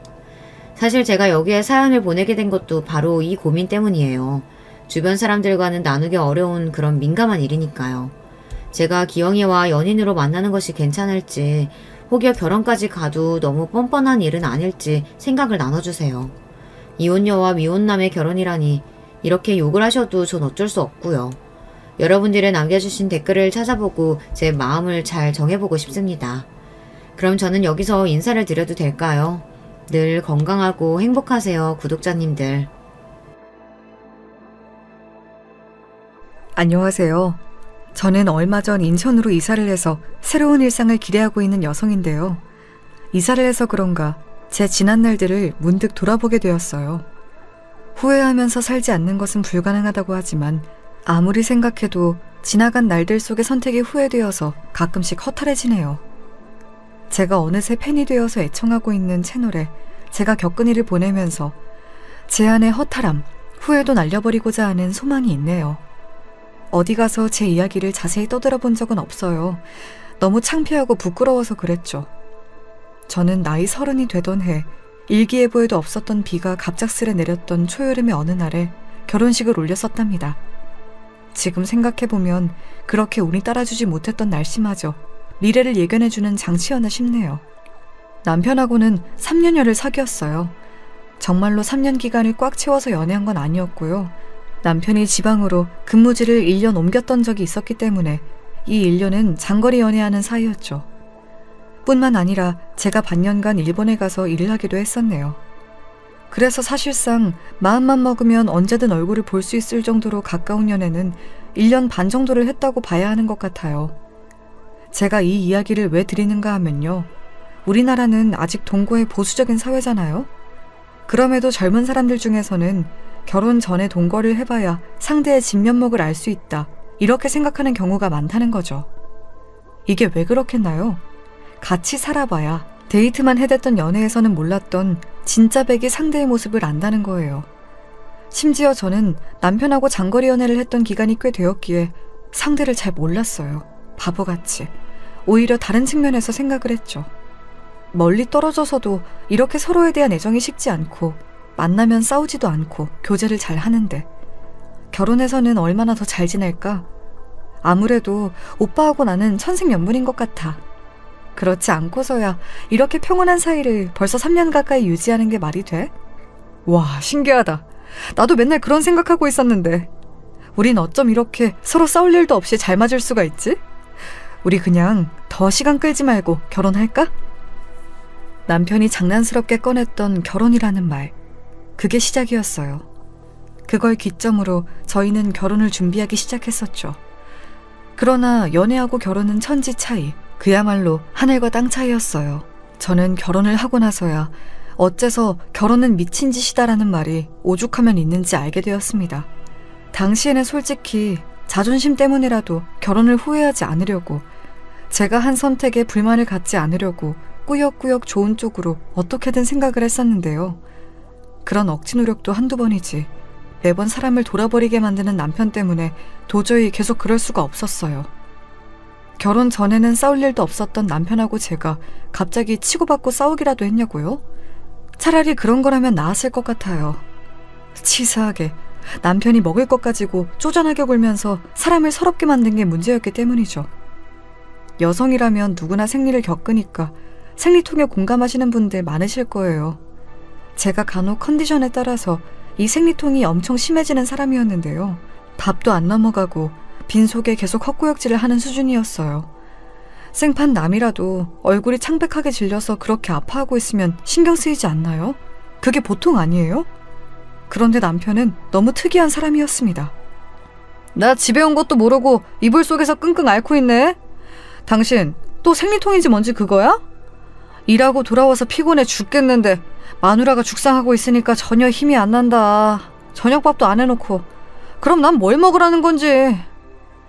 여보, 왔어? 하도 아파서 앓느라 들어오는 소리도 안 들렸네. 냉장고에 감자 조림하고 김치 볶아놓은 거하고 이것저것 있으니까 알아서 꺼내다가 차려 먹어. 밥솥에 밥 있어. 밥도 차갑고 반찬도 차가운 거네? 전자레인지에 데워 먹기 싫은데. 갓 지은 밥으로 먹고 싶은데. 나 뚝배기에서 팔팔 끓는 찌개 먹고 싶은데. 아니면 따끈한 계란찜 같은 거 먹고 싶은데.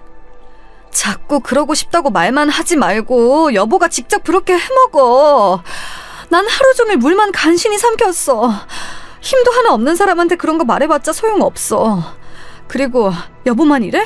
나도 낮에 컴퓨터로 작업했고 아파서 밀린 게 있어서 이따 새벽에 잠 못 자고 계속 일해야 돼. 생리통 그거 너무 걸리적거리네. 당신 그거 생리 빨리 하고 빨리 끊으면 안 돼? 다른 여자들은 그런 거 가지고 별로 고생 안 하는 것 같은데 당신은 자꾸 유별나게 엄살도 심하고 하여간 별로인 것 같아. 저는 제가 잘못 들었나 싶었어요. 생리를 어디 제가 하고 싶어서 하나요? 인체의 신비인 것이고 자연의 섭리니까 하는 것이죠. 그런데 남편이 그런 식으로 말을 하니까 너무 무식해 보였고 한마디로 좀 깬다 싶었어요. 저런 남자일 줄 몰랐어요. 가뜩이나 아파서 예민한데 남편까지 그러니까 너무 서운했죠. 그래도 바깥에서 일하고 온 사람 최대한 배려해주고자 해서 별말은 더 안 얹었어요. 남편도 회사에서 이런저런 일이 많았기 때문에 예민하게 군 걸 거라고 생각했죠. 그런데 아니었어요. 저에게 그런 식으로 모난 말을 던졌던 이유, 자기가 먹고 싶은 저녁밥을 못 먹어서 그랬던 거예요. 얼마 후에 시어머니께 이런 소리를 들었죠. 얘, 너 저녁밥도 안 차린다면서? 우리 아들이 하루 종일 밖에서 돈 버느라 오만 개고생 다 하고 집에 딱 돌아왔는데 빈밥상으로 맞아주다니. 너도 참 너다. 너도 정말 대단하다. 오빠가 그렇게 말씀을 드리던가요? 그거 참 이상하네요. 어머님께 그런 거 전해드릴 시간에 반찬 한 가지라도 만드는 법 배워서 본인이 요리를 하면 될 것을 제가 해줄 때까지 기다리는 거 너무 수동적인 것 같아요. 어머님, 원래 어머님의 아들은 옛날부터 이랬나요? 뭐가 어쩌고 저째? 얘가 이혼 가정에서 난 애라 그런가 말을 할 때 막 하는 경향이 있네? 외동처럼 자라서 그런가 이기적인 면도 있는 것 같고. 제 친정 부모님께서 저 어렸을 때 이혼을 하시긴 했죠. 저희 오빠는 아빠하고 저는 엄마하고 이렇게 각각 떨어져 사느라 제가 외동처럼 자란 것도 맞고요. 그런데 어머님의 아들은 이혼 가정 자식도 아니고 위로 누나만 2명이라 외동으로 자란 것도 아닌데 왜 저보다 잘하지 못해서 혼자 밥도 못 차려 먹나요? 참 희한하네요. 그러자 시어머니께서 한참 언성을 높이시며 잔소리를 쏟아내시더라고요. 저도 내심 너무 감정적으로 말대꾸를 했나 싶어서 아차 싶긴 했기 때문에 가만히 듣고 있었네요. 시어머니께서 당신의 아들만 유별나게 편애하시고 며느리는 얄미워하시는 안 좋은 방향으로 전형적인 분이시긴 했지만 별로 신경은 안 썼어요. 왜냐하면 어차피 제가 시어머니하고 사는 것도 아니었으니까요. 그런데 같이 사는 인간이 제 신경을 계속 건드리면 그건 문제였습니다. 여보, 난 아팠을 뿐인데 왜 내가 밥 안 차려줬다고 그걸 어머님께 벌써 고지고대로 다 일러바쳤어? 어떻게 그럴 수가 있어? 이렇게 쪼잔한 사람이었어? 우리 엄마가 순간 욱해서 그러신 걸 거야. 그러니까 네가 못 들은 척 그냥 넘겨주면 좋겠어. 근데 나보고 쪼잔하다니? 사람이 먹고 사는 것보다 더 중요한 게 어디 있다고. 내가 먹을 거 문제로 속이 좀 상했으니까 우리 엄마한테 그런 얘기도 할 수 있는 건데 그걸 무슨 쪼잔하다고 표현을 하냐? 아, 머리 아파. 난 솔직히 내가 이런 대화를 여보하고 해야 한다는 것 자체가 너무 황당해. 여보, 우리 애들 소꿉장난 아니고 다 큰 어른들끼리 결혼한 거야. 다시는 이런 소모적이고 유치한 걸로 내가 머리 아플 일이 없었으면 좋겠어. 알았지? 나는 그냥 일하고 돌아와서 그날 허기졌던 게 싫었던 것뿐인데 내가 뭘 잘못한 건진 모르겠지만 네가 기분이 안 좋다니까 내가 네 말을 따를게. 내가 양보하지 뭐. 나는 아량이 넓은 남자니까. 이때부터 뭔가 느낌이 싸했어요. 이 남자 화법이 대체 왜 이럴까? 분명히 같은 주제를 가지고 대화란 걸 하고 있는데 왜 겉도는 느낌일까? 그런 인상을 받긴 했었어요. 제가 너무 신경 쓸 요소가 많아서 스트레스를 받았는지 다음에는 아예 생리 시작하기 전에 일어나는 배란통도 무척 심하더라고요. 진통제를 먹어도 아파서 끼니도 못 챙겨 먹다가 양배추가 위장에 좋다는 게 문득 생각이 났어요. 양배추를 쪄서 밥에다가 간장 찍어 싸먹으면 간단하게 좋을 것 같더라고요. 그래서 남편에게 퇴근하면서 집 앞에 있는 식자재 마트에서 양배추 한 통 좀 사달라고 그랬습니다. 남편 줄 밥은 따로 다 차려놓고요.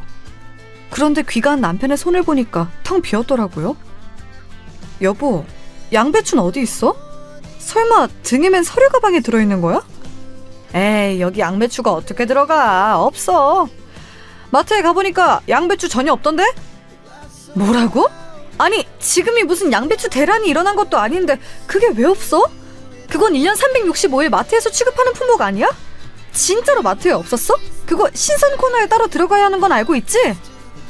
아, 당연히 알지. 거기를 내가 몇 번을 가봤는데 그 사실을 모를까 봐서? 없었다니까. 기껏 퇴근하면서 들러준 사람한테 수고했다 고맙다 이런 말은 못할 망정 자기 생각만 하고 진짜 너 이기적이다.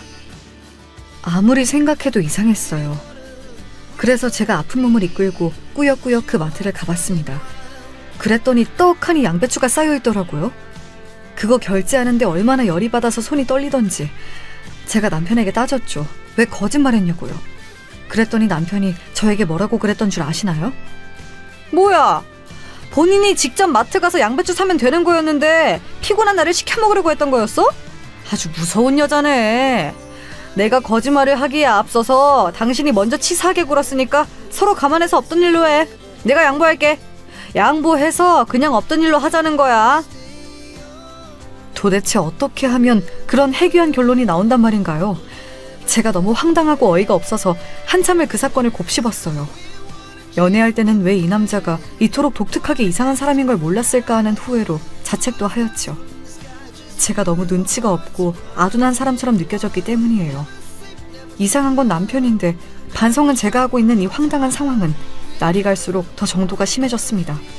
어느 날 찜닭을 시켜 먹었는데 제가 잠깐 반찬 하나를 꺼내러 간 사이 남편이 닭다리를 제 목까지 가로채려고 하다가 그걸 바닥에 흘렸더라고요. 제가 어이없어서 가만히 쳐다봐 주니까 남편은 횡설수설을 했어요.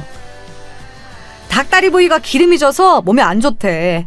그래서 내가 대신 먹어주려고 했어. 아, 그래? 근데 미안하지만 나는 맛있는 거 많이 먹고 빨리 죽자는 주의여서 내가 부드러운 살 먹을 테니까 건강한 가슴살이나 많이 먹어줘. 제가 태연하게 받아쳤더니 남편이 콧김을 씩씩거리면서 뿜더라고요. 그러더니 기어이 부드러운 살을 쏙쏙 자기가 빨리 골라먹고 가슴살을 은근히 제 앞으로 밀어놨어요.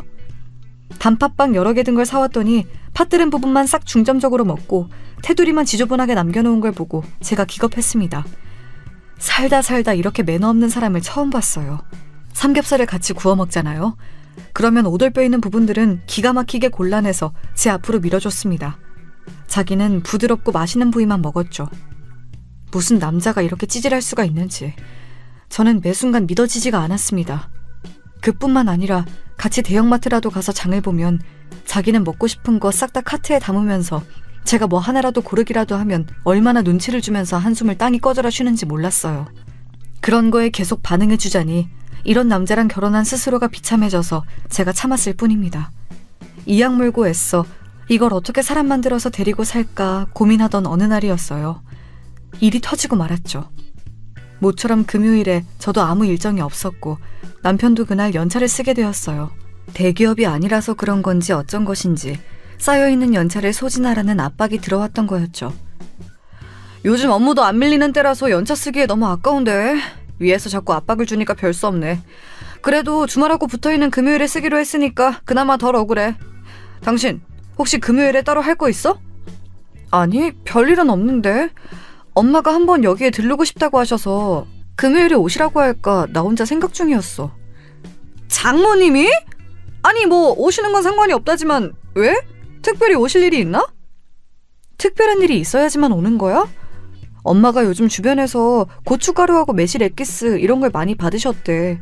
그래서 그걸로 반찬 같은 거 자주 만드시는 것 같은데 여보도 알겠지만 엄마 혼자서 그런 걸 어떻게 다 드시겠어.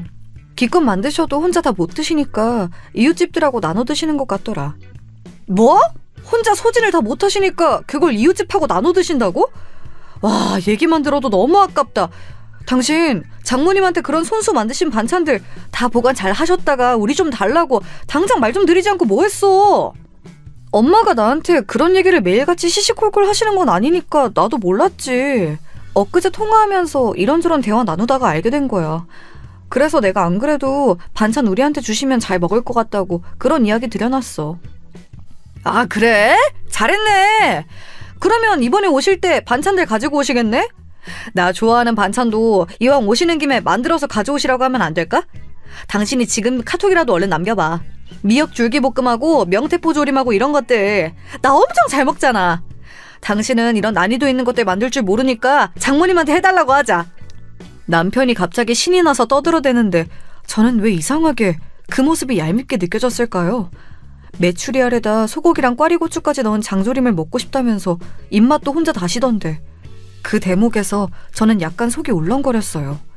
상대의 먹는 모습이 그저 음식을 먹는 걸로 보이지 않고 처먹는 것으로 보이면 콩깍지가 다 사라진 거라고 하던데 먹는 게 아니라 단지 먹는 신용을 하는 모습에서도 제 기분이 가라앉은 걸 감지하면서 저는 스스로 위기감을 느꼈습니다. 왠지 제 안에서 남편에 대한 정이 떨어질 대로 떨어진 느낌이었다고 할까요? 결혼이 애들 소꿉장난도 아니고 기분 따라서 이랬다 저랬다 이렇게 굴면 책임감 있는 어른이라고 할 수 있을까? 내 마음을 잘 다스려야겠다. 저는 그때 생각했어요. 저 스스로 남편보다 제가 인격적으로 더 나은 사람이라고 생각을 한다면 그에 걸맞은 자세를 취해야 한다고요. 충동에 져버릴 때도 있긴 했지만 하여간 저는 기본적으로 저급하게 굴고 싶진 않더라고요. 남편이라는 모자란 놈을 데리고 사는 것이 저의 가련하고 어처구니 없는 숙명이라고 그렇게까지 저는 생각해줄 용의도 있었습니다. 이런 저의 대인배적인 면모를 가차없이 날려버린 건 바로 남편 쪽이었어요. 저는 사실 친정엄마에게 남편이 좋아하는 반찬을 따로 만들어달라고 그런 요청을 드리지 않았습니다. 친정엄마가 반찬을 많이 만드시는 김에 그냥 저희 것도 나눠주시는 차원이면 충분히 만족하는 거였는데 굳이 뭘 더 끼웠나요? 어차피 남편은 어떤 음식이건 식탐을 부릴 위인이었기 때문에 특별히 요구하는 반찬이 따로 있다는 것 자체가 저는 너무 웃겼네요. 아무튼 그래서 친정엄마는 당신이 마음 가시는 대로 만든 반찬들을 가지고 저희 집에 방문을 해주셨어요. 참고로 저희 집에 들렀다가 옛날 고향 친구분들을 만나시는 일정도 있었습니다.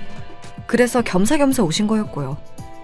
친정엄마는 절대 저나 남편에게 부담 지우시는 분이 아니었기 때문에 저는 일부러 일정을 그렇게 짜신 거라고 내심 생각도 했어요.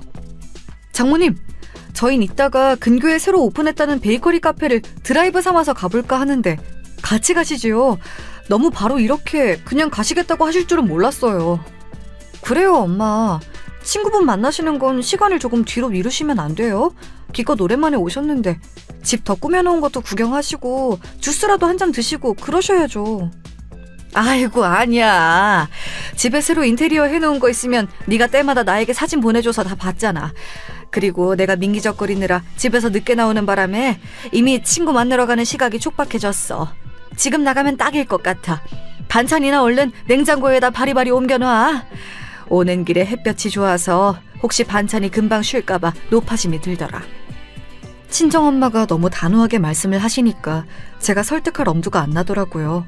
가급적 이번 달 내로 따로 친정엄마하고 시간 내서 놀러가는 일정을 짜야겠다는 생각을 했네요. 저하고 친정엄마하고 같이 반찬 다 열어서 내용물 확인해보고 소분할 거 있으면 바로 하고 그렇게 했는데요. 반찬들 보고서 제가 깜짝 놀랐어요. 전부 다 정성 가득하게 먹음직스러워 보였을 뿐더러 신기하게도 남편이 좋아하는 반찬들이 있었기 때문이에요. 아니 이럴 수가. 장모님! 제가 칼칼한 게 들어간 장조림을 먹고 싶어한 걸 어떻게 하시고 이걸 준비해 오셨어요? 미역줄기 볶음도 있고 감자채 볶음도 있네요. 저 이런 거 엄청 좋아하는데 이 사람이 장모님께 말을 다 해놨군요. 그럼 우리 딸이 장서방 좋아하는 것들을 나에게 다 말해주더만 내가 자신 없는 것들은 그 중에서 빼고 그나마 괜찮은 맛을 흉내라도 낼 수 있는 것들만 조금씩 해봤어. 맛있게 먹어주면 좋겠구만. 친정엄마는 말씀하시면서 자꾸 저를 곁눈질 하셨어요. 역시 눈치 빠르신 친정엄마. 제가 말을 전해드린 것처럼 상황을 잘 꾸며주시더라고요. 저는 괜히 민망해서 모른 척했고요. 남편은 갑자기 입맛을 다시면서 젓가락을 집어들더니 커다란 반찬통에 담긴 그대로 장조림 고기를 집어먹었습니다. 그것도 아주 허겁지겁이요. 보면서 기가 막혔지요. 친정엄마도 약간 당황하신 눈치였어요. 맛있다. 맛있어. 하나도 안 느끼하고 전혀 안 짜네요. 이야, 고급이네. 근데 국물만 찍어 먹어보니까 약간 칼칼한 맛은 좀 부족한 것 같아요. 이게 국물이 탁 칼칼해야 100점 만점인 건데요. 이게 좀 아쉽습니다. 여보, 덜어서 먹어야지. 이게 뭐하는 짓이야. 침 다 묻잖아. 이러면 금방 맛이 가버리는 거 몰라? 진짜 신경질 나게 100점 만점 같은 소리하고 자빠졌네. 제가 입술 꽉 깨물고 끝말은 최대한 작게 중얼거렸습니다. 제 싸늘한 안색을 살핀 남편이 기분이 상했는지 젓가락을 싱크대 안에 내려놓고서는 몸을 휙 돌렸어요. 토라진 어린아이도 아니고 그 유치한 모습에 저는 또 한 번 기가 막힐 따름이었습니다. 금세 저희 부부 사이에 흐른 냉기를 눈치챈 친정엄마가 애써 웃어 보이셨죠. 하여간 사이좋게 지내고 반찬 아낄 것 없이 입에서 당길 때 팍팍 먹어. 다 떨어지면 내가 언제든지 새로 해줄 수 있으니까. 그럼 나는 이만 가볼 테니 둘이서 밖에 재미난 곳에 놀러가서 시간 보내고 그래. 엄마, 근데 친구분 만나러 어느 쪽으로 가신다고 하셨더라? 저희가 나가는 김에 모셔다 드릴게요. 잠깐만 계세요. 우리 금방 나갈 참이니까. 그렇지 당신? 금세 삐져있던 남편은 제가 그렇게 물어보자 흠칫하더니 되게 퉁명스러운 얼굴과 말투로 대답을 했어요. 아니, 금방 안 나갈 건데? 낮 시간 중반 때는 카페에 사람 가장 많을 때니까 그때를 살짝 피해서 가자고 한 건 당신이었잖아. 지금 나가면 카페에 사람 한 바가지야. 좀 이따 출발하는 게 나아. 와, 이게 어떻게 제정신 바뀐 어른인가요? 자기 장모 앞에서 이렇듯 눈치 없이 구는 사위는 또 없을 거란 생각이 들면서 순간 정신이 아득해졌습니다. 친정엄마가 뻔히 계시는 앞이니까 제가 너무 창피하고 민망하더라고요. 그런데 친정엄마는 아무렇지도 않게 그저 웃어 보이셨어요. 나는 바로 요 앞에서 버스 타면 돼. 올 때도 그렇게 왔는걸. 버스만 다니는 전용 도로로 가니까 차도 별로 안 막히고 빨리 다녀서 좋아. 그리고 어차피 친구 만나기로 한 곳이 버스 정류장 바로 앞이라서 나는 버스를 타고 갈 생각이었어. 그게 편하고 빨라. 나는 이만 가볼 테니까 둘이서 모처럼 금요일에 재밌는 시간 보내. 친정엄마는 호탕한 미소를 지으셨지만 저는 이미 좀 짜증이 나 있었어요. 그래서 남편 쪽을 강렬하게 째려보았습니다. 멍텅구리처럼 굴 거면 배웅이라도 정중하고 품위 있게 좀 했으면 하는 바람을 담아서 말이에요. 그런데 제 눈총을 받은 남편이 뭔가 생각났다는 듯이 아! 라는 소리 없는 탄식을 뱉어내면서 갑자기 방으로 달려가는 거예요. 그러더니 부스럭거리면서 뭔가 찾는 소리가 들리더라고요. 저는 생각했죠. 남편이 일말의 눈치라는 것은 있어서 친정엄마에게 뭐라도 챙겨드리려고 하나 보다. 이런 당연한 추측이요. 서랍을 연 소리로 판단이 들건데 제 예상대로라면 남편이 자기 지갑을 들고 나와서 친정엄마에게 돈을 드리며 인사를 하는 수순이었습니다. 하지만 잠시 후 남편이 웬 카드 한 장을 달랑 들고 나왔어요. 제가 깜짝 놀랐죠. 저 인간이 우리 엄마한테 자기 카드를 아예 드리려고 하나? 그렇게 통이 크다고? 웬일이래? 사람 다시 보인다. 제가 애써 호선을 그리려는 인매를 억누르면서 친정엄마를 현관으로 함께 배웅해드렸어요. 자연스레 남편이 그쪽으로 왔고요. 저는 이제 제 눈앞에 펼쳐질 훈훈한 장면을 기대하고 있었는데 정말 놀랄 노짜인 상황이 제 눈앞에 펼쳐지고 말았습니다. 남편의 손에 들린 카드에서 영어 알파벳 T자를 발견했을 때부터 심상치 않았죠. 아, 장모님, 드릴 게 있어요. 이거 가지고 가세요. 제가 전에 쓰던 건데 티머니 교통카드예요. 선물로 그냥 드리려고요. 그래, 장서방. 교통카드 정말 유용하지. 그런데 이거를 나를 준다고? 장서방이 지금 안 쓰는 카드인가? 저는 이제 교통카드 쓸 일이 있으면 당연히 신용카드 사용하죠. 요새는 다 겸용으로 기능이 나오니까요. 제가 굳이 생색을 내려는 건 아닌데 장모님, 교통카드 이거 따로 사려고 하면 돈 3,000원인가 따로 드는 거 아시죠? 제가 이거를 그냥 드리는 거고요. 그 안에 돈도 들었어요. 상상도 못해본 전개 앞에서 제가 할 말을 잃었습니다. 교통카드요? 저의 친정엄마에게 이런 상황에서 교통카드를 드린다고요? 무슨 심부름 보내는 초등학생에게나 줄 것 같은 물건 아닌가요? 교통카드를 드린다는 발상 자체가 저는 믿기지 않았고 놀라웠는데 일단 친정엄마는 그걸 얼떨결에 받아드셨어요. 안에 돈도 들었다니 이거 너무 유용한 건데 장서방이 이걸 나를 줘도 되나 모르겠네. 뒀다가 장서방이 필요할 때 쓰지. 아닙니다. 오늘 이렇게 맛있는 반찬들 바리바리 싸서 와주셨는데 이 정도는 기본이죠. 버스 타고 가신다 하셨죠? 제가 그 교통카드 안에 얼마가 남아있는지 아주 정확히 몰라요. 이것 하나는 진짜 분명하게 알아요. 1,300원은 반드시 있습니다. 지하철? 버스? 어느 것이든 고민하지 않고 타실 수 있어요. 그렇구만. 내가 아무튼 지금 시간이 촉박해서 얼른 가봐야겠네. 이 말도 안 되는 촌극을 친정엄마는 촉박함을 핑계로 빠져나가셨습니다. 저는 그때 무슨 정신으로 친정엄마를 배웅했는지 정말 모르겠어요. 자세히 기억도 안 나요. 머릿속이 뒤죽박죽이었고 분노로 심장이 터질 것만 같았거든요. 제가 친정엄마에게 택시를 권했지만 버스가 더 빠르다고 하시며 마침 앞에 도착한 버스를 타고 떠나셨어요. 저는 그 모습을 멍하게 쳐다보다가 집에 다시 올라가서 남편하고 대판 붙었습니다. 미친 거 아니야? 교통카드? 1,300원? 장난해? 지금 싸우자는 거야, 뭐야? 왜 이렇게 화를 내? 필요하신 걸 내가 적절하게 드렸는데 그게 뭐 그렇게까지 잘못되었어? 얼마인지 그런 것에 초점을 맞추지 말고 정말 실용적인 건지 아닌지 그걸 봐야지. 무식하고 싶으면 그냥 무식하기만 해. 왜 쓸데없이 그럴싸하게 입까지 놀리려 들어? 뭐? 얼마인지 초점 맞추지 말고 실용적인 건지를 보자고? 알았어. 라면 좋아하니까 내가 그럼 생일날에 육개장 사발면 1개 사줄게. 컵라면보다 실용적이고 안성맞춤인 것도 드물잖아. 안 그래? 왜 얘기가 그렇게 튀어? 내가 분명히 말하는데 나는 최소 1,300원에다가 교통카드까지 같이 드린 거야. 혹시라도 1,300원이라고 금액을 축소할 생각하지 마. 그리고 네가 뭔데 사람 보고 그렇게 쉽게 무식하다고 해? 너 지금 장모님 왔다 가셨다고 기세가 아주 등등한가 본데 나도 우리 엄마 앞에서는 기세등등한 아들이야. 딱 거기까지 듣고 저는 의욕을 상실해버렸어요.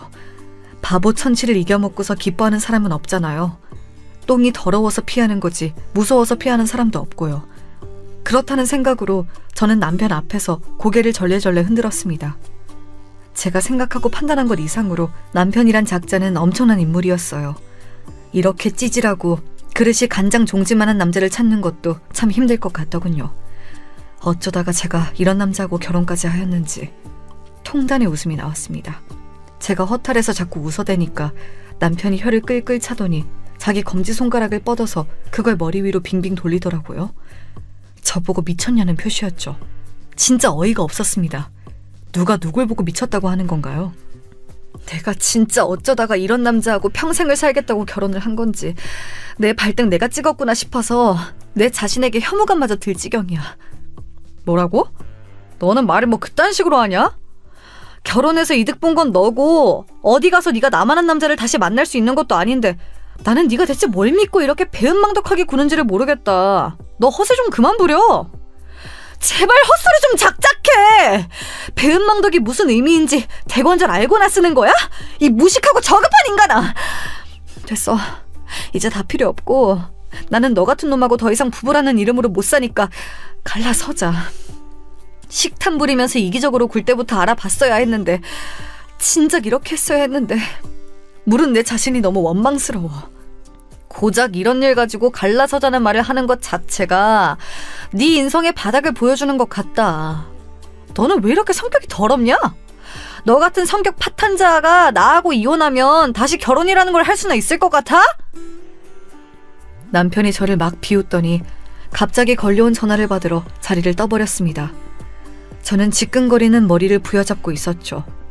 저보다 자기가 100배 1000배 낫다고 생각하는 저 남자하고 저는 평생을 살 수 없었습니다. 이제 이 사실은 극명해졌어요. 친정엄마가 가져와 주신 반찬을 다시 한번 정리하면서 제가 남편에 대한 분노로 이를 갈고 있을 때였는데요. 왠지 통화가 길어지는 것 같더라니. 그게 아니라 남편이 통화 1개를 마치고 나서 새로의 다른 통화를 시작한 거였더라고요. 하도 크게 말을 해서 저에게 그 내용이 다 들렸습니다. 엄마! 나 오늘 휴가 써서 집에 있는데 냉장고를 보니까 반찬이 하나도 없는 걸 보니까 갑자기 엄마 생각이 나서 전화드렸어. 엄마 반찬 먹고 싶다. 꼴값이 따로 없었습니다. 반찬이 없다느니 하는 헛소리를 함으로써 시어머니께 제 흉을 보고 자기도 우리 엄마 반찬 먹으면 된다는 걸 저에게 과시하는 그 행동에 눈살이 찌푸려졌어요. 뭐 저렇게 찌질한 남자가 있을까 싶어서 새삼 또 신기할 지경이었네요. 제가 한심스러운 눈빛으로 쳐다봐줬더니 남편이 자존심이 상했나 봐요. 전화 끊고 나서 저에게 시비를 걸길래 저도 맞받아쳤고 저희 그날 진짜 개싸움했습니다. 그런데 시어머니로부터 연락이 오더라고요. 그것은 바로 방문 예고장이었습니다. 얘, 너 걸핏하면 우리 아들을 쫄쫄 굶겼다면서? 너 어떻게 그럴 수가 있니? 네? 쫄쫄 굶기다니 그게 무슨 말씀이신지요? 저는 금시초문인데요. 네가 냉장고 텅 비워가면서 우리 아들 굶긴 거 아니니? 내가 이미 다 들었어. 어머님, 사람이 쫄쫄 굶으면 죽어요. 그런데 어머님 아들 아직 멀쩡히 살아있고 오늘 출근도 했습니다. 살아있다고요. 말하는 꼬라지 좀 봐라. 너는 애가 왜 이렇게 거침없이 싸가지가 빈약하니? 우리 아들이 대체 무슨 잘못을 그리 저질렀다고 너처럼 되바라진 여자를 만났는지, 나는 또 무슨 업보가 있어서 이런 며느리를 둔 것인지 기 한번 못 펴고 사는구나. 네? 기를 못 펴요? 누가요? 어머님이요? 아니면 어머님 아들이요? 제 생각엔 양쪽 다 아닌데? 저하고 생각이 무척 다르시네요. 아무튼 저는 사람 쫄쫄 굶긴 적 없어요. 냉장고가 텅텅 빈 적도 없고요. 그건 내가 직접 가서 확인하면 될 일이야. 모레 저녁에 들릴 테니까 그런 줄 알고 있어라. 냉장고부터 다른 부엌 살림들까지 내가 다 체크할 거니까 얄팍한 마음가짐으로 있지 않는 게 좋을 거야. 그러시든지 말든지 저는 상관이 없었습니다. 이제 그런 거에 관심이 없었죠. 다만 시어머니께서 오시기로 한 김에 제가 할 일이 생각나서 그거나 실행했네요. 참고로 친정엄마가 다녀가셨던 그 이후 나흘째 남편과는 냉전 중이었어요. 대화도 아예 안 했는데요. 남편이 먼저 저에게 한마디씩 걸긴 했는데 그게 참 황당했죠. 좋은 말로 할 때 나에게 얼른 사과해. 더 늦어지면 네가 아무리 사과해도 내가 안 받아줄지 모르니까 그때 가서 후회해봤자 늦는 거야. 왜 자꾸 나보고 사과를 하래? 진짜 돌았어? 잘못을 한 건 당신이라니까 내가 아니라. 너 진짜 그러다가 나를 영영 놓치는 수가 있다. 나중에 울고불고 후회나 하지 마라. 사람 복장 터지게 하는 대회 같은 게 있다면 남편은 반드시 수상자 목록에 이름을 올릴 작자였어요. 아니, 어느 정도로 말이 안 통하는 게 아니라 아예 사고방식 자체가 틀려먹었으니까 이건 아예 상대하는 게 벅차더라고요. 이런 비정상인과 계속 있다 보면 저도 언젠가 휘말릴 게 틀림없었습니다. 이를 박박 깔며 이 망할 놈에게 한 방 먹여줄 때를 일부러 기다린 저는 그날이 오자 반갑게 시어머니를 맞아드렸습니다. 토요일 오전에 오신다고 하길래 그 전날부터 제가 두근거려서 잠까지 설쳤네요. 어서오세요, 어머님. 무겁게 실이 뭘 이렇게 많이 들고 오셨어요? 내가 무겁게 안이 들고 올 수가 있어야 말이지. 우리 아들이 먹을 게 없어가지고 반찬 타령을 해대고 있는데 내가 어떻게 반찬을 이것저것 준비 안 해올 수가 있었겠어? 안 그러니? 아, 그러셨구나. 네, 알겠어요.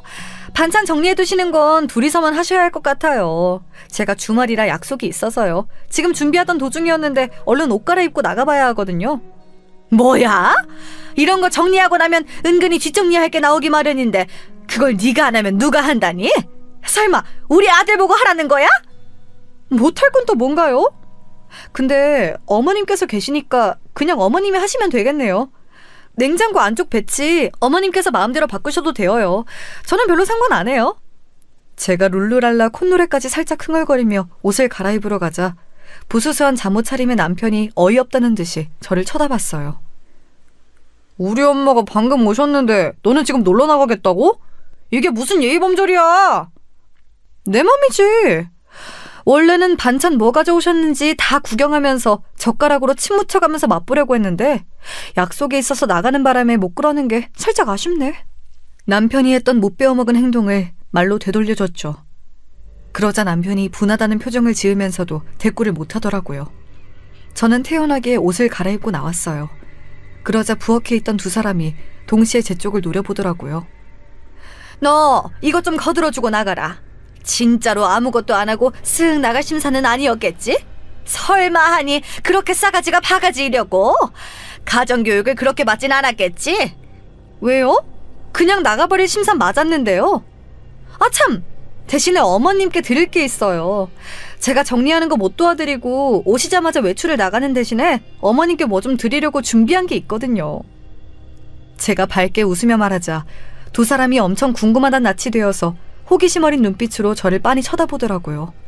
저는 그 시선을 받으며 아주 즐겁게 하얀 봉투를 시어머니께 내밀었습니다. 남편은 못 배워먹어서 한 손으로 제 친정엄마에게 교통카드를 건넸으나 저는 그 인간보다는 스스로 낫다고 생각을 했으므로 두 손 공손하게 드렸답니다. 당신 이거 뭐야? 설마 우리 엄마 주려고 용돈을 준비한 거야? 그럴 줄은 몰랐는데? 헛다리를 짚은 남편이 깜짝 놀라면서 저와 하얀 봉투를 빠르게 번갈아 쳐다보았어요.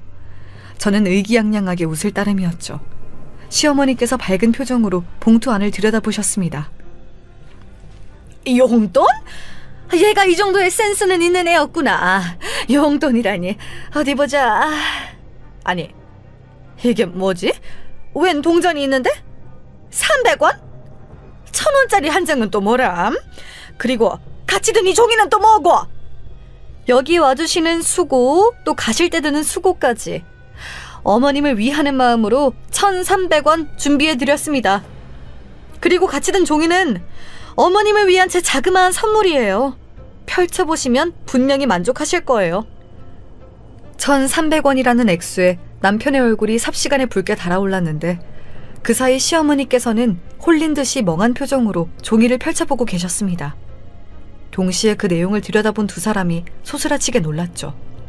그건 바로 이혼이라는 목적을 두고 작성된 내용이었으니까요. 전 이미 도장 찍었어요. 어머님의 귀한 아들만 도장을 찍으면 되네요.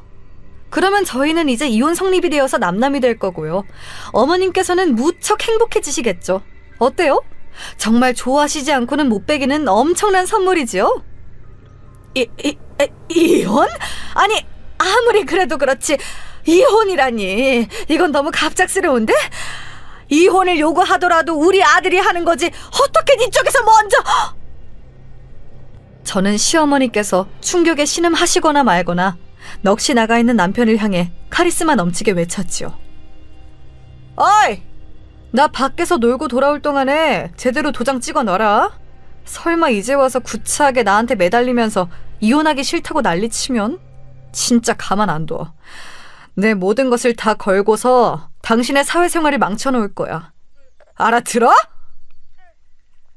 정말로 나하고 이혼하려고? 어떻게 그럴 수가 있어? 이혼하면 본인만 손해인데 왜 이런 결정을 하려는 거야? 당신 바보 등신이야? 내가 바보 등신이든 아님 해삼 말미잘이든 그건 상관할 바가 아니고 거기에 도장이나 얌전히 찍어놔. 혹시 나를 너무 사랑해서 견딜 수 없는 나머지 여생을 나를 위한 노예로 살고 싶어 환장한 건 아니겠지? 그런 생각으로 도장을 안 찍는다면 너무 소름 끼칠 것 같아. 제가 가련한 표정을 꾸며내며 그렇게 말을 했을 때 시어머니께서는 뒷목을 움켜쥐시며 눈을 질끈 감으셨어요. 그러자 놀란 남편이 시어머니를 얼른 부축하더군요. 저는 유유히 가방을 챙겨서 집을 나섰습니다. 아, 그리고요. 1,300원이 어떻게 나온 액수인지 궁금하시거든 귀한 아들에게 물어보세요. 그럼 전 이만 나갑니다. 제가 돌아왔을 때 어머님이 안 계셨으면 좋겠어요. 저는 명랑하게 마지막 발언을 남겼죠. 두 사람이 아주 벙찐 얼굴로 저를 응시하고 있었던 것 같네요. 하도 홀가분하게 나와서 그때의 표정을 잘 봐두진 못했어요. 저는 그날 친정엄마와의 약속이 있었습니다. 새로 생긴 서울의 근교 베이커리 카페에 함께 갔죠. 제가 구태여 남편과의 이혼 이야기를 안 꺼냈음에도 친정엄마는 무언가 짐작을 하셨는지 진중한 눈빛으로 저에게 몇 번 고개를 끄덕여 주셨어요. 돌이킬 수 없는 지점까지 가기 전에 얼른 돌아가는 것도 용기가 필요한 거야. 나는 우리 딸이 그런 용기를 가지고 있는 사람 같아서 그게 너무 멋져 보여. 우리 딸 늘 장하고 자랑스럽다. 엄마 마음 알지? 엄마가 항상 우리 딸 응원해. 친정엄마가 문득 제 손을 잡아주시면서 먼저 그렇게 말씀을 하셔서 제가 울컥하고 말았죠. 참았던 소름이 밀려와서 잠시 울고 말았는데요. 그러고 나니까 뭔가 후련했어요.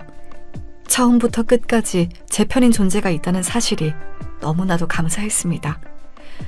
그 이후로는 어떻게 되었냐고요? 당연히 그놈하고는 이혼을 했어요. 그놈은 자존심 때문에 이혼 도장을 찍어주었습니다. 네가 그렇게 나오면 내가 쫄아서 도장 못 찍을 줄 알고? 내가 꼬리 내리고 양보해줄 거라고 생각한 모양인데 어림도 없어. 그렇구나. 그래서 이혼 도장을 찍어줬구나. 고마워. 한결같이 찌질해줘서. 어느 부분 하나 빠지지 않고 고르게 찌질한 사람이라 처음이자 마지막으로 다행이란 생각이 드네. 뭐야? 너 분명히 한 달도 안 돼서 후회할 거야. 나한테 돌아와 달라고 보나마나 매달릴 생각만 하게 되겠지. 그런데 나는 너 없이도 잘 나갈 남자이고 인기도 많아서 훨씬 성공할 테니까 그때 가서 너만 후회하는 거고 나는 부족한 거 하나 없이 살 거다. 아, 그러셔? 누가 들으면 재벌 3세 혹은 엄청난 엘리트인 줄 알겠어? 전부터 생각한 건데 왜 그렇게 쓸데없을 정도로 근거 없는 자신감이 넘쳐? 그런 걸로 어디 대회라도 나가봐. 상금 탈 것 같으니까. 아, 정말 그렇게 되어도 연락은 하지 말고. 근황 따위 영원히 안 궁금할 거거든. 그렇게 어찌 보면 치졸한 막이 내렸어요. 한때는 즐거운 연애를 하였고 서로가 진짜 사랑이라고 믿어서 결혼까지 했던 사이인데 끝은 순식간이더라고요. 게다가 끝맛이 좋지 못했다는 점에서 정말 씁쓸하였습니다. 뭐든지 좋게 끝내기란 어려운가 봐요. 이혼하고서 저는 일에 더욱 몰두하였고 제 주변 사람들을 더 챙기기 시작했어요. 친정 아빠와 오빠, 그간 교류가 거의 없이 살았기 때문에 어색하고 겸연쩍은 사이였는데 제가 용기를 내어 먼저 자주 연락도 하고 그랬습니다. 사실 이런 거에 용기를 내는 게 돈이 드는 것도 아니고 체력을 요하는 것도 아니잖아요. 단지 제가 생각을 전환하고 자존심을 내려놓기만 하면 되는 일이었죠. 그런데 놀라운 변화가 일어나더라고요. 몇 주가 지나자 이제 친정 아빠와 오빠 쪽에서 저에게 먼저 연락을 하기 시작했어요. 그러면서 저희는 점차 가족다운 모습을 갖춰갔죠. 친정 엄마까지 함께 저희 넷이서 밥도 먹었고요. 분위기 괜찮았어요. 이런 식으로 점차 발전해 나갔네요. 지금은 전혀 안 어색하고 편한 관계가 되었어요. 그리고 제 전남편이 된 그놈 말인데요. 전혀 안 궁금했지만 겹치는 지인이 있어서 우연히 소식을 듣게 되었는데 저하고 이혼한 뒤로 술을 그렇게 마시면서 살더니 일에 집중을 잘 못했나 봐요. 직장에서 미운털 제대로 박혀서 거의 쫓겨나는 모양새로 퇴사를 했다네요. 그럼에도 정신을 못 차리고 술을 또 마시다가 웬 애 3명 딸린 미혼모하고 사고를 쳤다나 뭐라나 그런 후문이었습니다. 그 미혼모가 임신을 했는데 그 아이를 낳겠다고 해서 전 남편이 뒤집어졌고 그 모친 되시는 제 전 시어머니께서는 더 뒤집어져서 아예 쓰러졌다는 이야기였네요. 이쯤 되면 이혼하고서 후회하는 일상을 둘 중에 누가 보내고 있는지 이미 답이 나온 것 같죠? 저는 안일했던 제 과거를 반성도 하면서 제 주변을 살뜰히 살피고 돌아보면서 그렇게 잘 지내고 있는 중이랍니다. 저보다 나이도 어리고 돈은 더 잘 버는 남자친구하고 연애도 하면서요. 결혼 생각은 아직 없어요. 결혼이란 그 무엇보다 심사숙고해야 하는 중대사 같거든요. 이제는 그렇게 생각이 들어요. 지금까지 제 이야기를 들어주셔서 고맙습니다. 모두 행복하세요.